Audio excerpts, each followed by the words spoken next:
guys, it's me Jenny. It's time for another commentary. A very belated one, but as soon as this video is online, then hopefully I can work to catch up on my rest of the videos for this week. So yeah, I've just physically responded to all of your comments from, this is nearly 2 weeks ago, so I think this is the week beginning the 2nd of May and finishing the 8th of May, I think. So yes, I've just finished responding to that Monday to Sunday's worth of videos in text form, and then I talk about it because it's nice to turn this into a conversation. And yeah, so going from the beginning, from the Monday video, that is my Bioshock technical issues and death. Which I believe was my first, my starting to play Bioshock Infinite again for the first time in a long time. And Nathan Lyle says that was the answer to kill some motherfuckers. January 2016. Words to live by. If you actually watch the video back, I did actually say motherfreckers, but I understand my audio is not the best. So again, the sentiment was still there, but I deliberately chose not to swear at the time, although, reading your comment, I have sworn, and I did swear later on in the video, so it is maybe not safe for work. I usually try and keep my videos relatively safe to work, but sometimes you just need to curse a little bit, because swearing is fun. Anyway, on my Tuesday video from that week, which was Wait You Haven't Seen That, my first of the Wait You Haven't Seen That series, first time watching Lilo and Stitch. Nathan Lyle also commented on that one. He said his jaw literally dropped at the title. He thought everyone on the planet had seen Lilo and Stitch.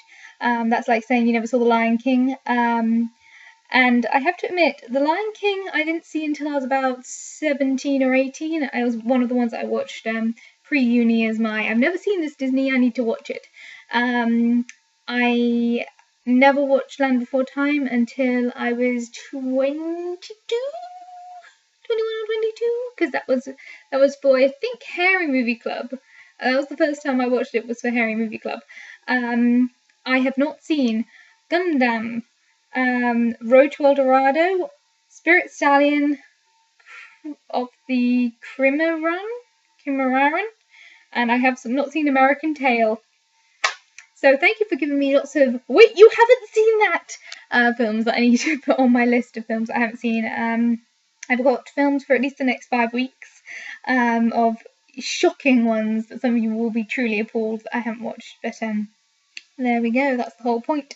The reason why I started doing Movie Club in the first place was because I somewhere in my brain when I was very young, I had around when I was the age of 7, I had kind of, in hindsight, probably a phobia of watching live action movies, and had to be persuaded to watch live action movies because I was terrified of consequences and terrified of people getting in trouble. And eventually I managed to crack that nut, and so I finally watched The Parent Trap starring Lindsay Lohan, which was adorable, and I finally watched Inspector Gadget starring Matthew Broderick. Which were amazing, entertaining, kids' fun films that I watched again and again and again and again, and refused to watch any other film because I was terrified. And so the reason why I joined Movie Club in the first place was, even though maybe I don't have that level of a complex anymore, I still do have avoidance when it comes to watching new content. And so I obviously broke that curve originally when doing Movie Club and Saucepan Movie Club and a Frankie Movie Club and Movie Club Strikes Back and We Are Movie Club and Harry Movie Club.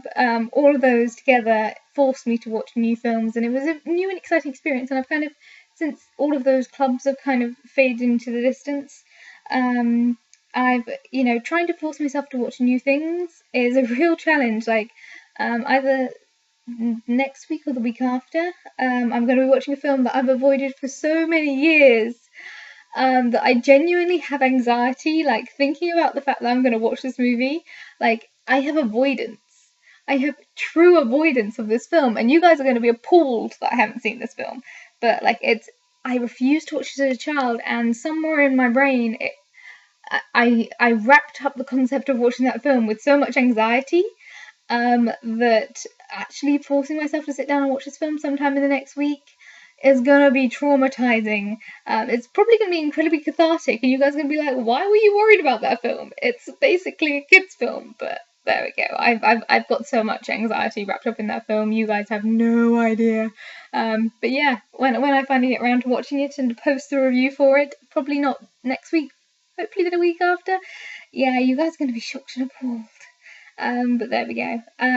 But thank you. I will put all of the other things on my list because I haven't heard of some of those films. So there we go. On my something Wednesday, I was talking about my participation medals and a few other kind of odds and ends, which they hold memories. Let's see, KSJ said Wipeout. Now that's video which you can see, that was me talking about when I went on a ski trip and took out a row of people while skiing down a hill. I was going really slowly, I was ploughing down this hill and just managed to take out an entire line of people. So yeah, that would have made a great YouTube video or You've Been Framed video, but that was... Ooh, maths. That would have been like 2005, so YouTube really wasn't as much of a thing. And he's never been a fan of participation trophies or medals, and I truly understand people not liking that concept. I like them for the sake of memories, but there are some participation memory medals that I have, and I was like, I don't even remember doing this. Like, there's one for orienteering that I talked to. I can't remember if I talked about it in that video. There's one that was in the collection that I showed up, which was for orienteering, and it's for an event that I genuinely have no idea. I know it's for orienteering, and that's it. And I've done some orienteering in the past, but I don't remember a specific event where I was like part of a race or anything like that. I have no idea why I have an orienteering participation medal. I have no memory of what would have got me that medal. Like there was a couple of like moonlit strolls, which are like charity walks, which I have those things. I'm like, oh, I remember that. And obviously the ballet ones really do mean a lot to me, particularly the summer school ones. But I have no idea. There's one for orienteering, and it just goes over my head entirely. I have no concept. So that's the kind of participation medals that I'm like, it's just pointless. But there we go. And getting through a week of dance is an achievement. It's a memory, even if it's not. Everyone gets one, but everyone gets one for actually actively showing up. Little collectible items and pins, etc. Like, pins is one of those like English to American words that often gets me confused, because to me pins are badges. Like, badges as in like clip on, like it's got a safety pin in the back and then it has a badge on the front. That's a badge to me, and Americans call them pins, and it always throws me for a loop, because like you have safety pins and you have brooches and you have badges and you have like, you can pin something on, like some sort of yeah, it's one of those language gap things that I've noticed a lot recently with badges versus pins. It throws me for a loop.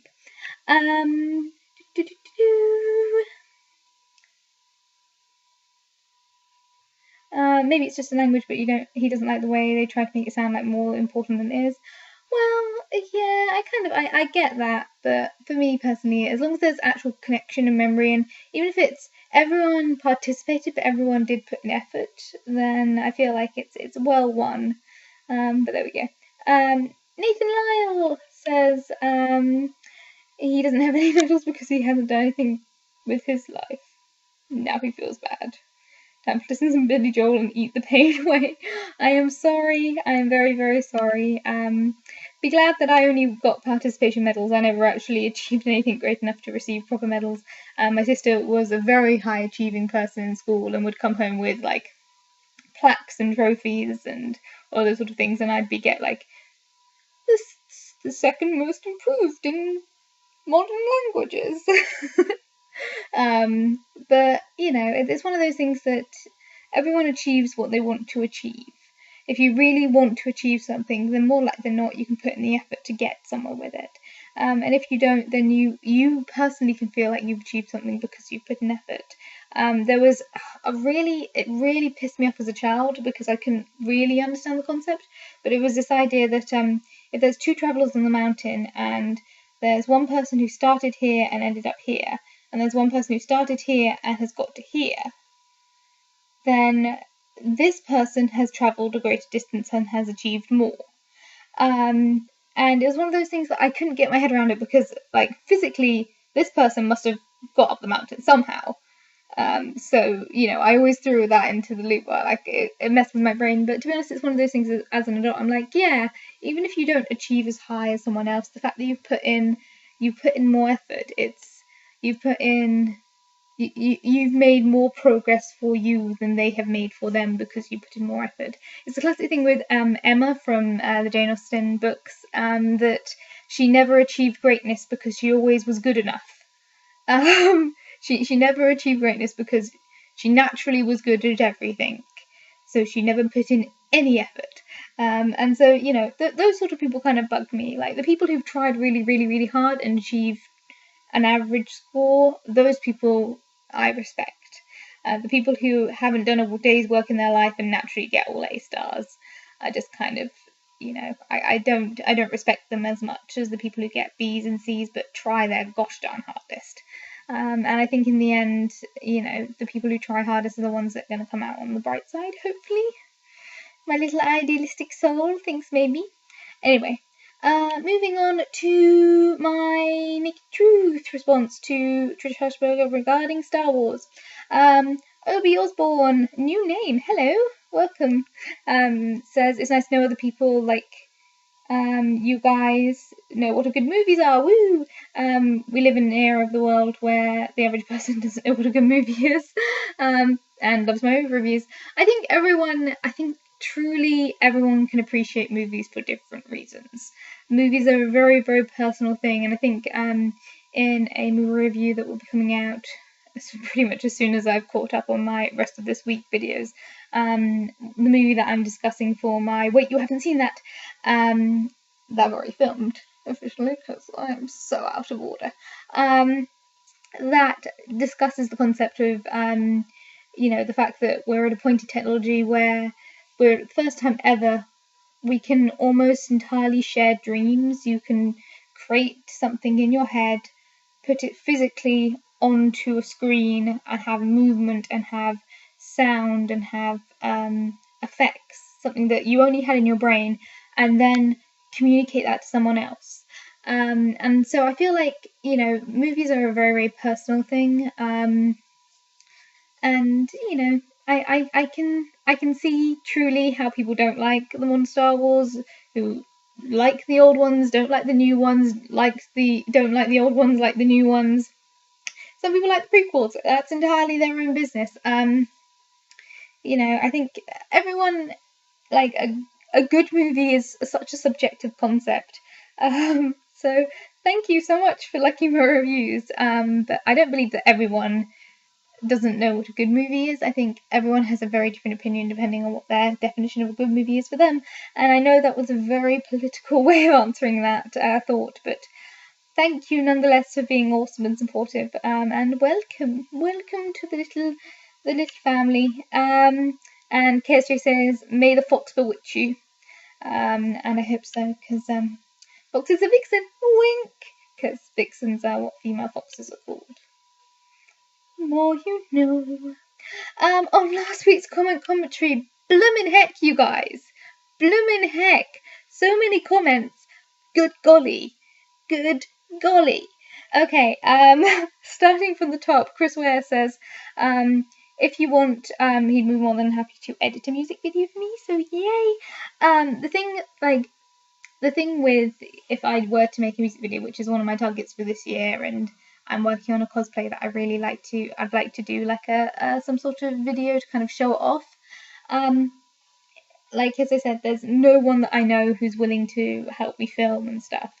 And it's the dread of all of the aspects combining. It's not like I don't mind the shooting, and I don't mind the directing, and I don't mind making the costume, and I don't mind the editing, and I don't mind the performing, but the combination of all of them at once, and probably the hardest bit would be the actual active filming, because I'd have to be on screen and behind it at the same time, and it's going to be a lot of effort. The main thing is I wish I had friends who'd be willing to go out into the woods with me and just help me film, but I don't think that's gonna happen. But yeah, if I think of any way that you can help me out, Chris, you will be my first port of call, as you have been for all of my technological problems in the last couple of years. I'd be like, Chris, help me with my tech. Yeah. Woo. And he also makes a sword pun, so thank you for being a sword person. Sword people are awesome. They are the best. I don't know why I'm singing.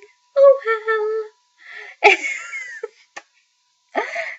Anywho, Baxorn says, back in the original Dungeons and Dragons, magically enchanted swords, a +1 were like amazing, and now anything below a +5 or a +10 is just sad. So thank you for being a sword person, and yeah, that's kind of true. I think it depends on obviously what level you start at. At the moment, in the campaign that I'm part of at the moment, my longbow has like 3 pluses at the moment because it's like it was given to me by a dryad, and I'm like a destined hero, which is beautiful given that my character hates destiny. She hates destiny. It's beautiful the fact that she's a destined reincarnation. But yeah, I think +1 weaponry is really interesting. I think it works within purpose. But obviously it depends on what level you're at, and what enemies you're taking on. I the first time I read this comment, I did laugh out loud back on because I think you meant to say, anywho, I understand where you're coming from. But instead you said, anywho, I underwear where you're coming from, which is underwear. Maybe I'm slightly tired. I keep rubbing my eye because I'm on the sleepy side. It's the middle of the day, but I just got home from work, so my brain hasn't quite calibrated back into normal mind workingness. But yeah, and he talks about DMing is kind of a balance between structured and fluid campaign building. It depends on how impulsive the DM is. And yeah, I'm finding it really fun with this group because it is so RP based, like actually being able to improvise. And yeah, it's going to be interesting. I'll talk about more about that in my oh gosh, these videos are so out of sync. Like all my videos for this week are so out of order. So yeah, I will talk about it in next week's D&D and me. Oh god, I've just realised how out of sync all these videos are. Anyway, I'll talk about this week's game recently, because it's been really fun improvising and, you know, playing with NPCs in a way that I've never done it before because the DM wants to tinker with the NPCs, and also discovering that not only I won't talk about it, but like my group is so awesome. I love them so much. It's just such good fun at the moment. Easy Chair Reviews, aka Chris, said hello. And he makes a rapier witch joke, which just means he's a sword person, haha. And says he's going to try and stop by more often for my rambles. Ha! We could be rambling together, Ramble Club. Nathan Lyle says, Kenneth Branagh and Shakespeare go together like peanut butter and jelly. I've never liked peanut butter and jam. I just never have. It's peanut butter has always been one of those things that I like satay sticks, but I don't like peanut butter. I maybe should experiment more now that I'm an adult, because I've realised that I like a lot more things than I used to like. In like the past 3 years, I've learnt to like mushrooms and custard and all number of things. A quiche. But I don't know. I'm kind of nervous about that concept. It doesn't seem like it would work. But yeah. Do we call it jam? Yes, we'd call it jam in England. I think you can differentiate between jelly and jam, but for the most part we use jam as a blanket term. It's one of the few ones that the American English versus British English has less synonyms for. Like, as I was talking about earlier with the badges versus pins versus brooches, like British English tends to have more synonyms than American English, but I think jelly versus jam, we tend to use just jam as a blanket term. For example, like biscuits and cookies, like a biscuit is a cookie is a type of biscuit, But yeah, it's a whole other kettle of fish. Anyway, moving on. Have I seen Hamlet or Othello? I have not. I did list all of the Shakespeares that I saw in last week's commentary. I have not seen Othello or Hamlet or Macbeth. Those are all on my to watch list as high priority ones. And yeah, the one, as I was talking about last week, the one that has been highest on my priority list is As You Like It. But yeah, I've seen all the ones. Like, my favorite one is Much Ado About Nothing, and I've seen that live twice, I think. My least favorite is Romeo and Juliet, and I've seen that twice as well. So there's life. He has seen Hamlet and thought it was marvelous, or woohoo. Yeah, the commute to help me out with making things would be a little bit long, but thank you for the offer nonetheless. And he maybe wants a sword, so thank you for being a sword person. Somewhere in the world there's 6 hours of footage of Jenny asleep.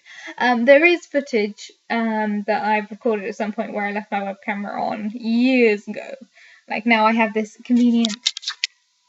Hey, look, it's a discretion field, which I use on my laptop, so that if I do accidentally leave my web camera on, it's all fine and dandy. But yeah, when I was at some point, I'm sure I've done it. I don't think I have it saved anywhere. I think I deleted it on principle, but I'm sure somewhere there is footage of me falling asleep, because that's what I do sometimes. But not from that night. That night I turned off my laptop and went to bed, like a sensible human being. Or sensible, I say. I don't know how. I can't remember how late I stayed up on that night. It was late. Baxon says if you use the Twitch channel Creative, you're allowed to DIY cosplay items on streams. And recommends Courtney Kispy and Experts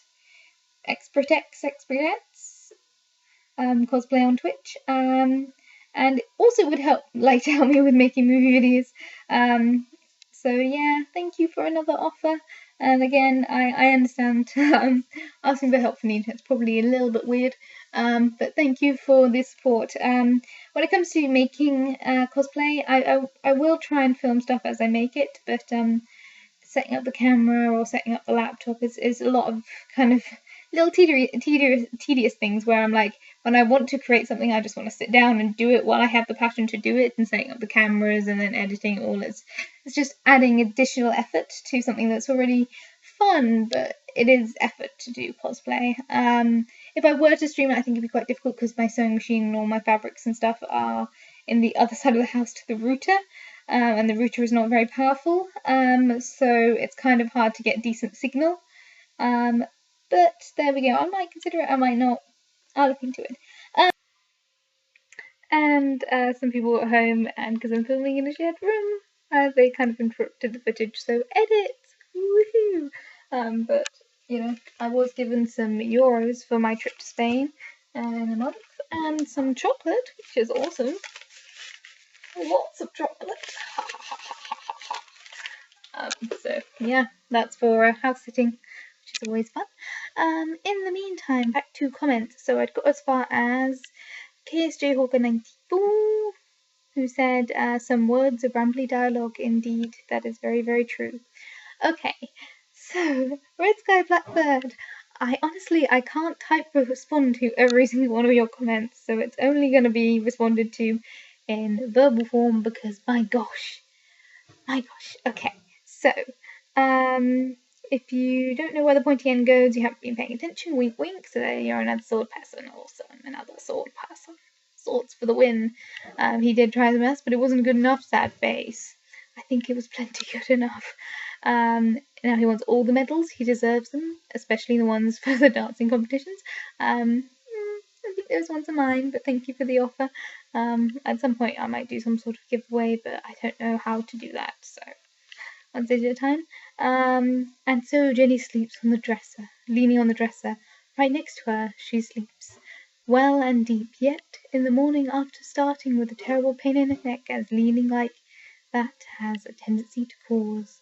That is the story of Jenny. I didn't fall asleep on the dresser. I turned off my laptop and went to bed like a sensible entity. He can't talk while reading. He used the same it uses the same part of the brain, hence you can only do allocated one task at a time. Richard Feynman has made some interesting observations during his studies on the phenomenon, so awesome. I did look into Richard Feynman at some point during my language degree, so that's fun. I think it's very interesting, especially with things like a long time ago, SourceFed did the Stutterbox challenge, which I also tried. Oh my gosh, that was horrendous. That was, I think, Vida 2 years ago.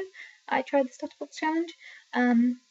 And Raina, who is bilingual, naturally is able to double translate, so she's able to hear herself and yet still speak. So she was barely affected by the Stutterbox, while one language speakers are very much affected by the Stutterbox.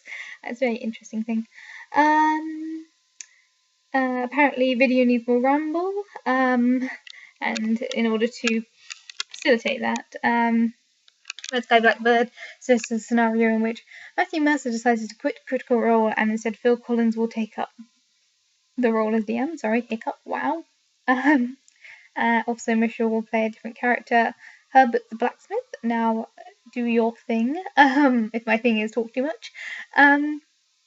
You've left me way too much stuff to talk about, so there we go. I think Matthew Mercer is unlikely to quit Critical Role anytime soon, and if he did, I don't think Phil Collins is high on the list of replacement DMs. And to be honest, I think if Matthew Mercer were to quit, I think this series would no longer be Critical Role, it would be some other offshoot of Critical Role. They already do other RP based gaming on the Geek and Sundry streaming channel and the Geek and Sundry website anyway, so I've got the feeling they'd just redo it, completely create something new. Phil Collins, I don't know why Phil Collins, that's interesting. He will make a good voice, I guess, and Rachel will play a different character, Herbert the Blacksmith. I feel like she has done a terrible Scottish dwarf before. I think she played a Paladin of Cord in one of the one-shots, which was interesting. Not really her skill set in terms of accents, but it was funny at the time.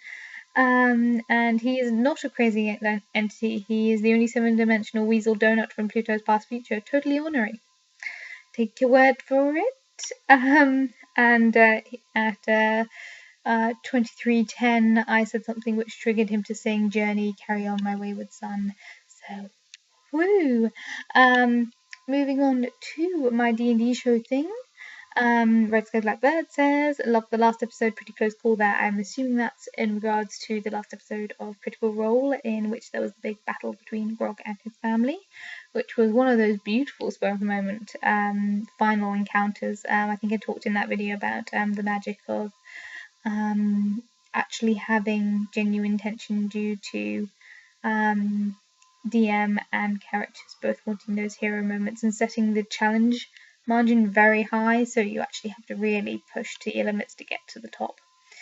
Okay, and finally, Sum Up Sunday. Gosh knows how long this episode is. Probably pretty dang long. I hope you're satisfied. We shall see. In the meantime, Sum Up Sunday. Nathan Lyles asked about my feelings about Britain leaving the Union. I don't think the referendum's been finally decided. I don't feel like my opinion's informed enough to really be able to do an entire video on it without really showing my hand too much in terms of political matters. I think the thing with the referendum is no matter what the final decision is, it's going to take time to come into place. I think it's a relatively short-sighted thing in terms of its overall simplicity. I think it has potential to do a lot of bad things because it's kind of a simple concept that hasn't been particularly well defined. At least not within the public sphere, to the point that, again, I need to do research. I don't feel like I've been naturally informed on it. I think it's something that as I said, I don't really want to talk about too much because I haven't done enough research into it. And my opinion on it is kind of my own opinion. Those of you who know me well can probably guess what my actual thought process on it is, but generally, I think it's not a policy that I would naturally be inclined to. I can see the benefits of it, but I don't think it's a benefit that could come into effect in a happy way in the next year or two. I think it needs to be, if a referendum were to happen, it would need to be a slow phase out to see how the British economy adjusts. But there we go. And you know how livelihoods adjust. I think my livelihood, for me personally, won't be, you know, I won't be affected from a very, very personal standpoint, but a lot of my colleagues, a lot of my friends may be affected negatively by the referendum. So I feel like that would have to come into it. Red Sky Blackbird asked me what the 3 things I need to do were. They were all pretty tedious things, but just things that I've been putting off. One of them was getting a driving lesson. There was a couple of other things for work. It was just generally like, you know, when you push a little molehill far enough into the distance, you keep pushing it, and then it bumps into a couple of other molehills, and then it becomes an actual mountain. So yeah, I will deal with those molehills as I go. But that's basically how procrastination works. Baxon says he still hasn't seen Castle. Well, there's no rush, and it's not for everyone, and it has been cancelled, so it is now a finite show. It's 8 seasons long, and it's airing its last episode later this. I think its last episode is either this week or next week.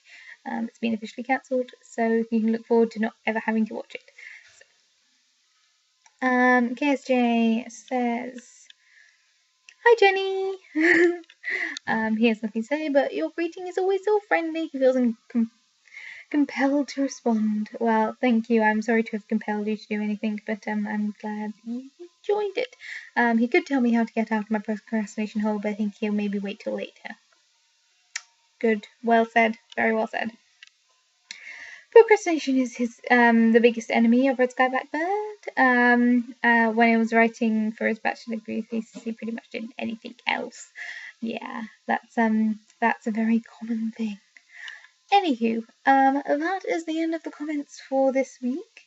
As a quick announcement, this was not filmed on a Sunday. This is filmed on a Wednesday. But yeah, today's Thursday. Yeah, today is Thursday instead of a Sunday. So the commentary for what would technically be next week, I'm going to put it out on the Sunday instead of the Friday, just because that gives you guys a little bit of a chance to get a couple of comments in on this week's videos, most of which haven't come out, and it's a Thursday.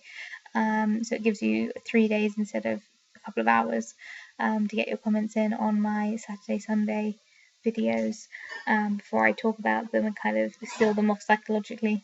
Obviously, they'll still be open to comment, but I can only really commentate on 1 week at a time. So I will be switching my days. So my Naked Truth will come out as soon as it does, followed by my D&D show, followed by my Sunday sum up, followed by my commentary. Basically, the orders are completely out of sync.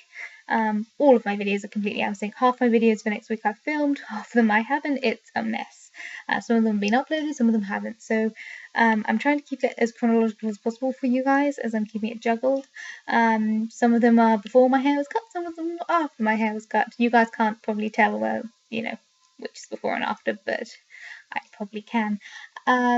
Yeah, so there we go. The thing is, when I first started at the end of the year with the daily vlogging project, I was going to have a catch-up week every month or every 2 months, where I just basically put out really short, nothing videos for 7 days in order to catch up and recalibrate.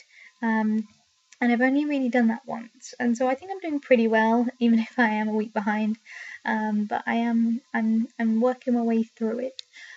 So yeah, this video is going to go up online, and then my Saturday, Sunday videos, which are already uploaded, are going to go up.